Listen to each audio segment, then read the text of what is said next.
pessoal, tudo bem? Estamos aqui para mais um bate-papo. Hoje a gente trouxe o sócio do escritório. A gente vai passar um pouquinho do que aconteceu essa semana. Vamos falar bastante sobre inflação, né, que bateu aí a casa dos dois dígitos, 10,25 IPCA acumulado nos últimos 12 meses. Então eu vou pedir para o Jean se apresentar, né, para quem ainda não conhece, contar um pouquinho da história do escritório, né, nas primeiras casas aqui de assessoria de investimento da Baixada Santista, e tem também o Danilo, sócio e também assessor de investimentos aqui da Premium Alliance, tá bom? Então, Jean, como é que foi que surgiu aí a casa de assessoria? Já faz tempo que você está aqui na Baixada. Conta um pouquinho aí, pessoal.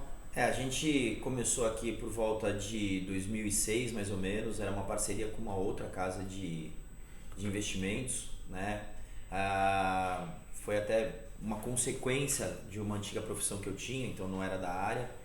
E aí, dali para diante, foi só uma questão daí profissionalizar e começar a crescer. A gente nunca foi de banco, né? A gente nunca foi de mercado efetivamente. Grande parte do escopo aqui do escritório nunca foi de mercado, então a gente não vem com aqueles anseios, com aquelas ambições malucas, né, que os bancos impõem. Então nossa pegada é um pouco mais artesanal, nossa ideia é sempre atender as premissas dos clientes, entender um pouco o que o mercado tá tendenciando e fazer uma alocação. Então o escritório hoje efetivamente ele tem por volta de 14 anos, a gente faz a gestão e a custódia de um pouco mais de 300 milhões de reais, a gente tem uns 2.500 clientes ativos na base. Nós somos acho que em 12 assessores e acho que o caminho é esse, né? Foi uma questão de empreender. A gente nunca pegou aquele boom explosivo, né, da migração, porque a nossa ideia também sempre foi recrutar bons profissionais e esses profissionais ter um pouco o DNA do escritório, né? Então acho que é isso, 14 anos, 2.500 clientes, mais de 300 milhões e cara, feliz por estar ajudando a galera. E o projeto, né, o Aprenda em Vista também saiu um pouco disso, porque o Aprenda em Vista ele era a forma que a gente tinha de educar o investidor e mostrar que o investidor de fato ele não precisava estar mais em banco. E aí o Aprenda em Vista, então, se o escritório tem 14 anos, o Aprenda em Vista também tem 14 anos. E aqui sim é a primeira escola de investidor da Baixada Santista. Show! E é legal, né, porque essa parte do ensino, né, da parte educacional, tem bastante gente procurando, né? Para a gente passar informação de qualidade. A gente sempre fez as palestras aqui, a gente tem um espaço físico que a gente utiliza para trazer os clientes, para atualizar sobre o mercado financeiro, a parte de economia.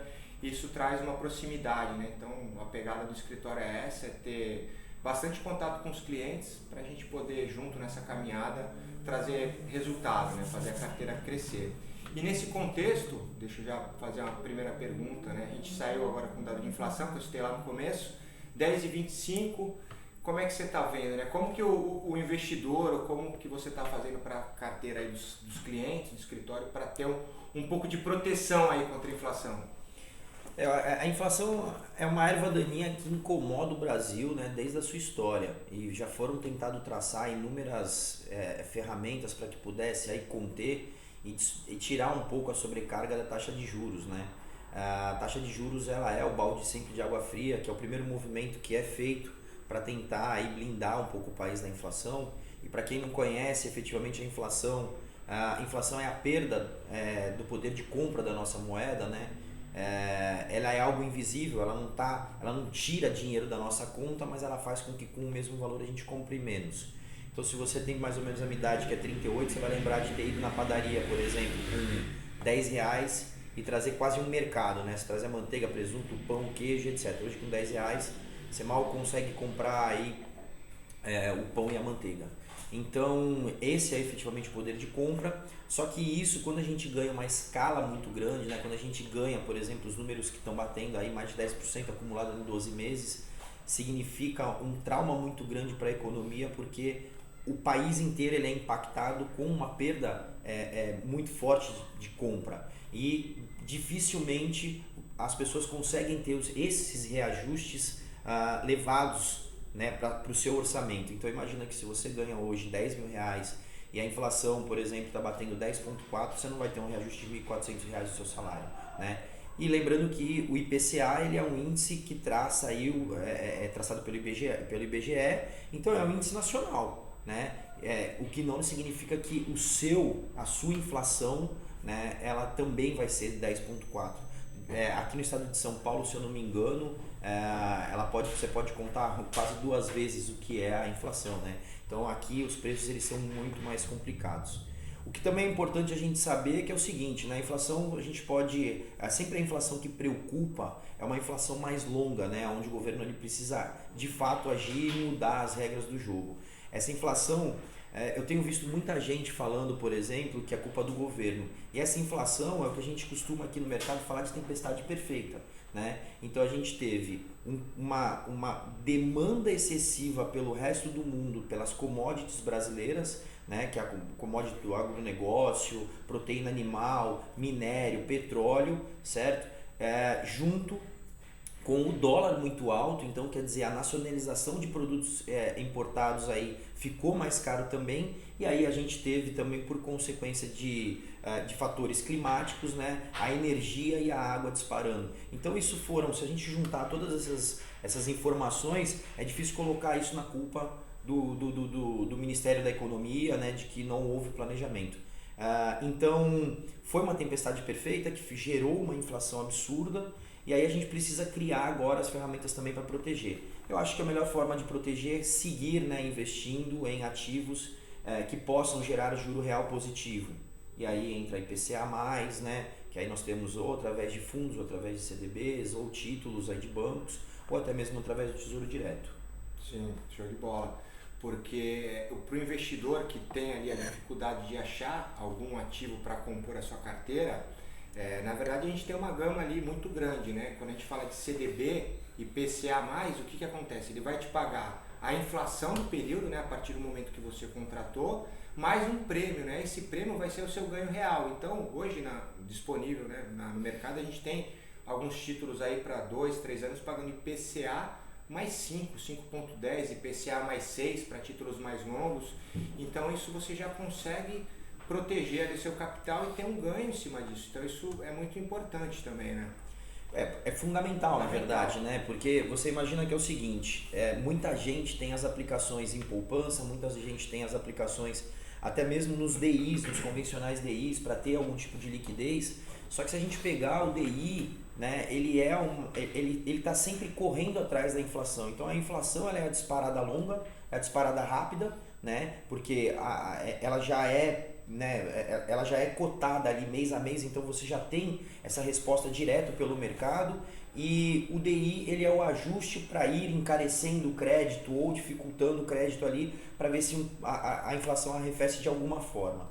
E aí quando você tem aplicado no DI hoje, por exemplo, mesmo que você esteja pegando 100% do CDI, você está pegando 6,25, né? E aí uma inflação de 10,4 acumulada nos 12 meses, você teve um juro real negativo, certo? Então, por exemplo... Repete isso é importante, né? O pessoal que está investindo num fundo ali que está pagando mais ou menos a taxa Selic ou CDI, que andam ali paralelos ali com uma rentabilidade muito parecida, está ganhando 6,25 e a inflação já na lata ali 12 meses acumulada 10,25, ou seja, você está perdendo dinheiro no mercado financeiro se você está fazendo essa aplicação. Se você não tiver outros ativos, você pode ter uma parte dos seus investimentos ali para uma reserva de emergência sendo rentabilizado, mas você tem que diversificar para poder, numa outra ponta, estar ganhando da inflação, né? Superando a inflação para manter o seu poder de compra, ou ganhar, né, da inflação, né? Essa é a graça de você fazer aquele mix da carteira, né? De você ter os ativos, né, num portfólio um pouco maior. Porque você vai ter sim o perfil ali a parte de emergência, né, atrelada a um DI ou alguma coisa do gênero, porque a emergência é algo que tem que ser sólido, rápido. Né, porque é para ser usado em emergência, então esse não vai ter jeito, mas ele vai ter que ser ali no máximo de 5 a 10% do teu patrimônio, não pode ser tudo do teu patrimônio. E aí alguns exercícios eles precisam ser feitos, né? Porque o que eu acho interessante é o seguinte, se a gente pegar isso numa escala, por exemplo, curta, vamos olhar para 6 meses, é difícil você também encontrar um título que vai premiar e você estar no juro real positivo. Às vezes você vai estar equilibrado, né? Ganhando, empatando com a inflação no contexto geral. Só que o que é interessante também fazer é você começar a analisar a sua carteira num projeto de 2 anos. Então se você pegar, às vezes, um pré-fixado de 12%, né? Agora na plataforma estava com 11,20%, e para esse ano agora a gente está com 10,4%, mas para o ano que vem a gente tem uma expectativa de 5%, Diminuiu um pouco. Então vamos traçar um linear de hoje para outubro de 2023. Então quer dizer, de hoje até outubro de 2023 pode ser que a inflação fique entre 5% e 6%. De 2022, né? De agora até 2022. De 2022 para 2023 pode ser que ela volte ao centro da meta em 4%. Então se a gente pegar 5 mais 4, 9 de inflação acumulada em 2 anos. Você pega um título, por exemplo, de 11,20, você tem aí a rentabilidade de 22,4, certo? Numa inflação de 9, olha quanto você teve de gordura de juros, mas aí você analisou dentro de um cenário de 2 anos, certo? Você pode pegar IPCA+, agora o CDI você sempre vai ficar para trás. Então o que é importante sempre, na composição da carteira, você ter ativos que possam te remunerar, dentro também de um linear de tempo, para você ficar com juro real positivo. Se não, cá entre nós, você poupar, né? Você conseguir guardar patrimônio, querer aplicar para ter um futuro melhor, mas estar caminhando atrás da inflação, cara, a força ela é unilateral, é só você poupando, é só você guardando. Você não tem outro motorzinho girando, né? Que é o da rentabilidade. Que é a rentabilidade, É isso? Exato. Exato. Uma forma de exemplificar isso aí que o Jean comentou, né? É através desse gráfico aqui que o nosso amigo Lucas vai mostrar. Ele vai ser o meu laser. Vamos lá, meu laser. Vai, então a gente trouxe aqui o gráfico da poupança que o Danilo vai então vou mostrar uma comparação com a inflação. Uma forma de exemplificar isso que foi dito, né? Por exemplo, a gente tem a linha vermelha, que é a nossa poupança corrigida. Se você colocou 50 mil reais em janeiro de 2020, hoje, vamos lá meu laser, na linha vermelha. Hoje, corrigido com a inflação, você tem 47.278, certo? Corrigido pela inflação. Porém, você vai olhar lá no seu extrato, você vai abrir o aplicativo do seu banco, você vai lá, poupança, você colocou em janeiro de 2020. No seu extrato, você vai ver quanto você tem. Vamos lá, meu laser, na linha verde. Você vai ter isso aí, ó, no seu extrato, 5.614. Você vai olhar lá, opa, rendeu 1.614. Porém, para você ficar acima da inflação, você teria que ter, vamos lá, Lucas, linha azul, 54.335. Ou seja, nesse período de janeiro a agora, agosto, né? Você perdeu 2.721. Lá em cima, lá, Lucas, mostra pro pessoal. Esse foi o seu prejuízo. Você perdeu o seu poder de compra em 2.721. Praticamente aí 5% em 17, né? 18 meses aí. É um número bastante expressivo. E o que eu acho legal desse gráfico é porque justamente mostra, né, para as pessoas que a inflação não é a retirada efetiva do capital. Porque a gente está falando aqui para um número X de pessoas que a gente não sabe quem pode assistir. Pode ser que, cara, uma pessoa totalmente leiga, que às vezes ela sabe o que é inflação, mas ela não tem o conhecimento amplo de como a inflação efetivamente fere o orçamento dela, né? Então, o que é legal desse gráfico é mostrar, cara, no acumulado e no rendimento você teve crescimento patrimonial, né? Mas o que você comprava com 50 mil, hoje você não compra mais. Você tem até 51 mil, mas é como se você estivesse com 47 frente à sua necessidade de compra agora, né? Aonde você deveria, para continuar comprando o que você comprava, você precisava ficar com 54, 300 e pouco. Então isso que é bacana. Ó, o teu dinheiro cresceu, mas ele cresceu ineficientemente, entendeu? Ele não cresceu com a necessidade que ele deveria crescer. Eu acho que esse é o ponto, né? E o que eu acho também importante é a gente criar uma projeção de inflação, que já foi até um pouco conversado, mas daqui para frente ela deve diminuir, então a gente já vê algumas commodities já diminuindo um pouco a demanda, o que deve gerar uma demanda mais fácil aqui, uma demanda mais acessível no Brasil, então esses preços eles devem melhorar, tá? E então provavelmente agora a gente deve entrar na época de chuvas. E também teve essa última divulgação que saiu hoje, né, do IPCA, que foi 1,25, né? Exato, 1,16. 1,16. Na verdade, foi a mais alta dos últimos anos, mas ela foi abaixo da expectativa do mercado. O mercado esperava um número maior, se eu não me engano 1,50, alguma coisa assim. Exato. E ela veio abaixo da expectativa. Então, isso é um ponto positivo dentro desse cenário, né? Ou seja, a inflação começa, né, a parecer que está perdendo um pouco daquele ímpeto, daquela força. Mas o cenário é muito adverso, né? Então tem muita coisa para acontecer. Tem problema também na China, né? Um problema também similar ao nosso, que é a crise energética lá na China. Então tem que ficar bem atento. isso, o que acontece? Pode haver uma quebra na cadeia de suprimentos, né? Então a China também é um dos grandes produtores aí de commodities, tem a parte de fertilizantes que é utilizado no mundo inteiro, entre outros insumos. Tecnologia, então é algo importante a se notar. E isso é legal também que a gente vai comentar, a gente vai fazer um webinário no mês de novembro para contextualizar e ver como que o investidor, né, pode se posicionar para trazer dentro da sua carteira esses ativos, né? A gente falou de CDBs, existem também as debêntures também que são emitidas pelas empresas. Os CDBs são emitidos pelos bancos, as debêntures, por exemplo, a Petrobras emite debêntures, as empresas de commodities como um todo, Vale, enfim. E é uma forma de você também, normalmente eles pagam IPCA+, é uma outra maneira que você pode ter acesso. LCIs, LCAs, né, são investimentos também bem interessantes para você compor a sua carteira, né? E sem falar do mercado de ações, que também tem algumas empresas ali como as empresas elétricas de transmissão que pagam, né, tem contratos firmados através do IPCA, né, corrigidos pelo IPCA, contratos longos também pode ser uma forma interessante de você se posicionar, né? Então isso também é bem legal, né? O que eu gostaria, acho justo chamar a atenção é que entra aí bem no papel de um assessor, e aí cada um que assistir esse vídeo e optar, né, por investir em IPCA+, bônus, o que é importante entender é de que o IPCA ele sofre um evento, né, uma grande parte dos investimentos no total, ele sofre um evento chamado marcação a mercado, né?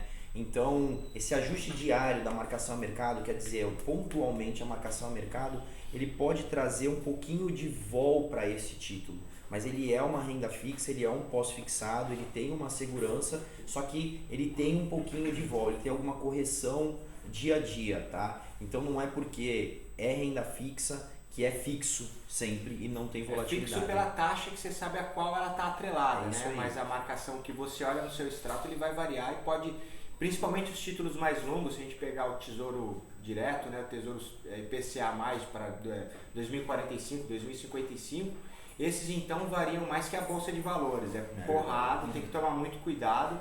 Talvez alguém que esteja vendo esse vídeo aqui, que contratou lá atrás, com essa movimentação aí da taxa de juros subindo, viu o investimento aí ter uma variação negativa muito forte. E o contrário é verdadeiro também, se a taxa em algum momento ela começar a cair, taxa longa, você vai ter um ganho, você pode até realizar, é uma estratégia até interessante, mas tem que saber o que está fazendo, né? Você contratar às vezes um pré-fixado agora, esperando daqui a algum tempo a taxa diminuir, você já pode absorver esse ganho, às vezes pode ser um ganho bem considerável aí, sei lá, 10, 20, 30%, botar no bolso e se desfazer desse ativo. Então, mas tem que entender um pouquinho mais do mecanismo da renda fixa, mas pode ter ganhos bem interessantes aí, mais ciente da volatilidade que ela tem no mercado, não é isso? Você tem que criar o planejamento da carteira, né? O planejamento e a execução. Se há um dinheiro para 2 anos, né? Que essa pequena volatilidade, essa curva de volatilidade, ela não amedronte, e você saiba que o projeto é para 2 anos e em 2 anos a gente vai ver o resultado, um resultado eficiente. Falando um pouquinho de inflação, continuando falando da inflação, né, que é o assunto aí, queria que tu explicasse aí pra galera, Jean, por que a inflação ela faz com que a economia de um país, não falando só no bolso do brasileiro, afeta demais o bolso do brasileiro, lógico, mas eu queria que tu explicasse pro pessoal por que a inflação na economia de um país ela se torna essa inércia, né? Consumo, geração de emprego, que afeta a construção, que afeta o crescimento do país. É que nem eu falei, né? A inflação ela é um pouco uma erva daninha, né? Que às vezes a gente não consegue captar e ter a percepção de que efetivamente ela está chegando e ela está consumindo, ela está tirando o poder de compra. Você imagina que a inflação ela ataca em todos os níveis, né, da escala social.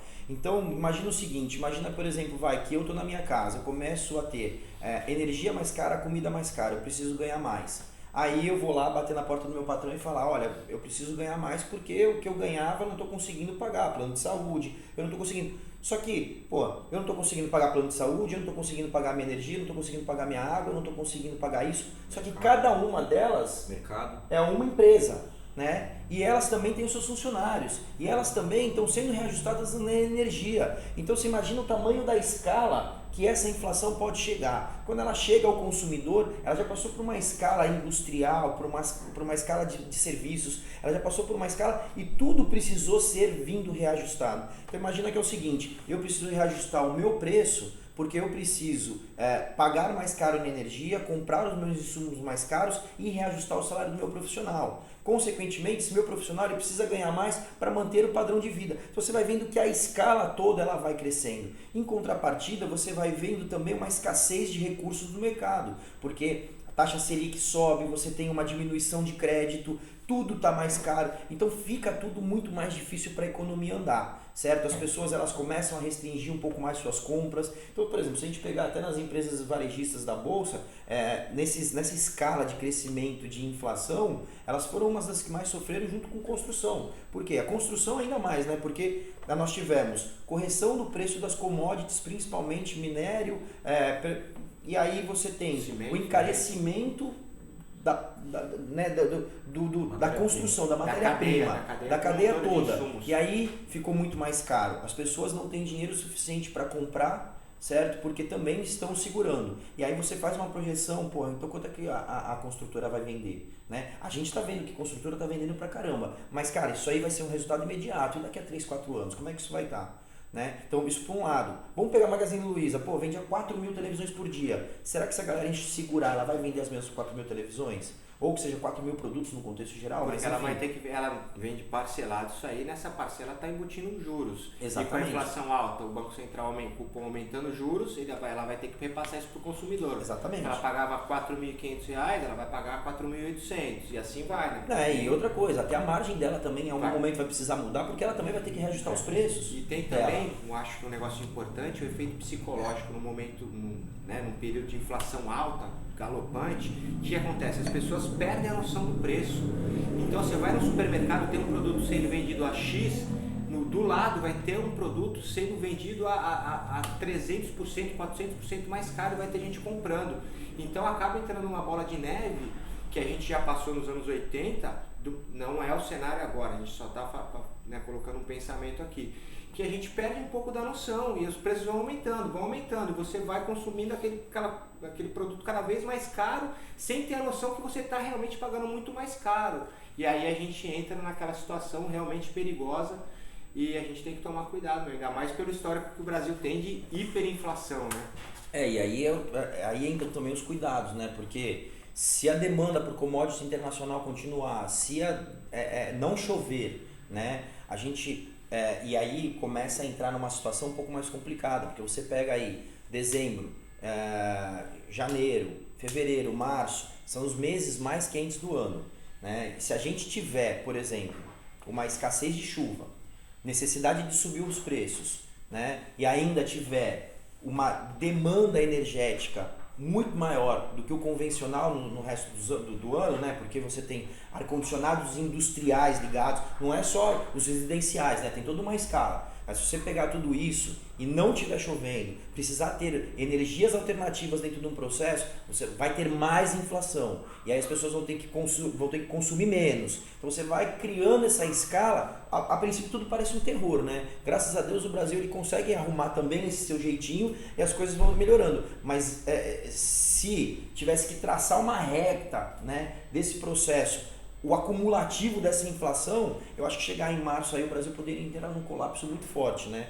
E aí, não sei se você também tem mais coisas aí que eu posso ter esquecido de falar sobre o efeito inflação, mas acho que grande parte é isso, né? É a bola de neve que ela começa pequeno, batendo primeiro nas indústrias, isso vai ganhando uma proporção até chegar efetivamente no consumidor final, que é o cara do mercado, que ele precisa ter um reajuste muito grande, e aí você tem taxa de juros cara, tudo muito caro, as pessoas diminuindo excessivamente o consumo, né?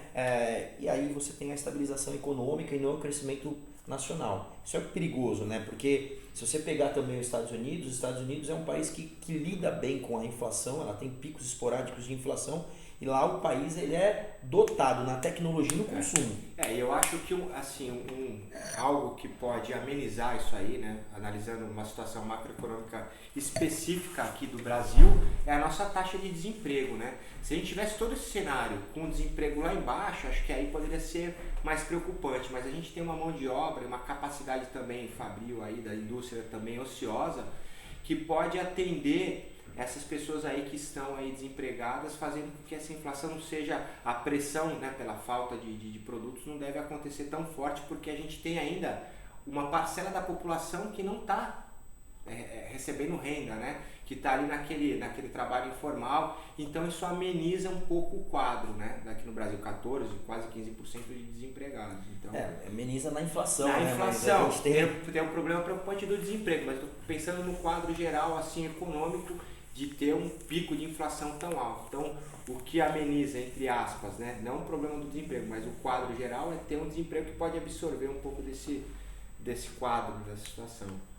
Vocês comentaram como que o investidor deve se proteger, né, através dos títulos atrelados à inflação, debêntures, né, e o Jean aí que tem mais tempo de mercado, 15 anos de mercado praticamente, porque, né, a gente viu essa semana aí, né, a poupança teve um resgate maior do que depósitos, né? O Banco Central lançou essa notícia essa semana, porém ainda a gente tem R$1 trilhão na poupança. O que tu acha que está faltando para essa galera, Jean? Conscientizar, fala né? Fala pessoal qual que é a rentabilidade da poupança, para quem não sabe, como é que ela é calculada e quanto que ela tá? Tá 6,25 a Selic, né? É 0,7, é 70% da Selic. É menos do que a gente estava falando aqui. Esses exemplos que a gente deu de 6,25, então é 70%. A poupança bate, a poupança em média, né, 70% da Selic. Nós temos a Selic hoje a 6,25. Né? Mas se vocês se lembram, né? Ano passado estava 2%. E a poupança é isso aí, é 70% de 2%, tá, pessoal? O que é importante também a gente lembrar que ela é 70% da Selic, né, até 8,25. Se passar de 8,25, se a Selic passar de 8,25, ela volta para a remuneração de 0,5% obrigatório mais TR. Né? Então é isso. Mas baseado até no que você falou do resgate, isso é uma coisa que a gente precisa ver para onde também está indo o direcionamento desse capital. Exato. Né? Porque assim, a matéria não diz, né? Eu até falei na live aqui no YouTube, a matéria do Gemo não diz para onde está indo esse capital, né? Então, se é para pagar dívida, se é para pagar dívida, a gente tem 14% de desemprego, exato, né? Reserva de pessoas e aí tá tendo resgate, cara, elas estão criando uma consciência para aplicar melhor, aproveitando as taxas atuais, porque elas estudaram, fizeram a lição de casa, viram o vídeo, ou elas estão, cara, usando efetivamente a reserva de emergência, né, que estava na poupança. Então eu acho que esse é o ponto do direcionamento. Agora, infelizmente, a gente, assim como outros assuntos também, acho que tão obrigatórios como direitos civis e sociais, que a gente precisava ter na faculdade, a gente precisava ter também a educação financeira. O brasileiro ele não está adaptado e não está, não se sente confortável de forma nenhuma de lidar com o dinheiro, né? Lidar com o dinheiro às vezes parece um peso, ele prefere terceirizar ou afastar dele, né? Então você vê, por exemplo, e aí eu acho muito louco porque assim, existem hoje muitos conteúdos na internet, muita coisa boa na internet, mas o que você vê de curso sendo vendido na internet? Fique rápido amanhã, né? Arrasta pra cima. Arrasta pra cima aqui, ó. Tô tomando vinho aqui, ó. Vou comprar o seu. Vou pagar esse vinho aqui. Na praia. Aí o cara faz o quê? O cara consegue colocar numa live 500 mil pessoas achando que vai entregar a fórmula secreta e eles vão conseguir, entendeu? Virar o novo rico amanhã. Agora o cara que consegue fazer a poupança dele, guardar o dinheiro dele, quer aprender a diversificar, entender o que é formação de criação de patrimônio. Degrau a degrau. Investimento degrau a degrau. Entendeu? É um trabalho longo. Né? Não é de uma hora. Quantos cursos desses são vendidos, entendeu? Coloca na escala aí, entendeu? Do Fique Rico Amanhã ou Aprenda a Investir degrau a degrau aqui, ó. Suba aqui de uma forma mais consciente. Então, cá entre nós, né? As pessoas elas têm os resultados que elas procuram.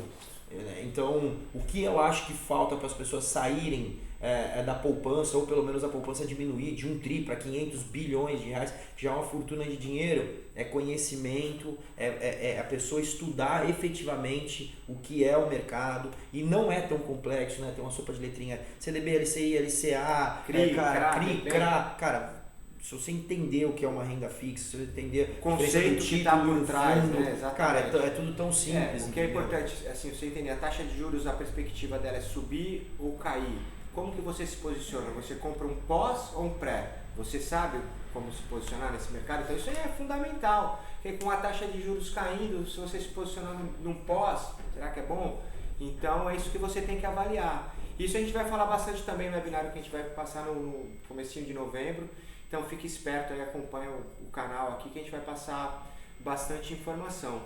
Eu não sei se alguém tem mais alguma coisa para complementar. Falamos bastante de inflação aqui, destrinchamos a inflação, né? Que é importante, que é um assunto bem importante, né? Fundamental, que mexe no poder acho de que compra do brasileiro, né? É. O brasileiro aí, ele gosta... a gente vê o brasileiro apostando em Mega Sena, em telecena, buscando rentabilidade fácil, mas se ele prestasse atenção nisso daqui, perdendo o poder de compra dele, cada vez lá que ele deixa R$100 na poupança, ele soubesse que a cada R$100 está perdendo dinheiro.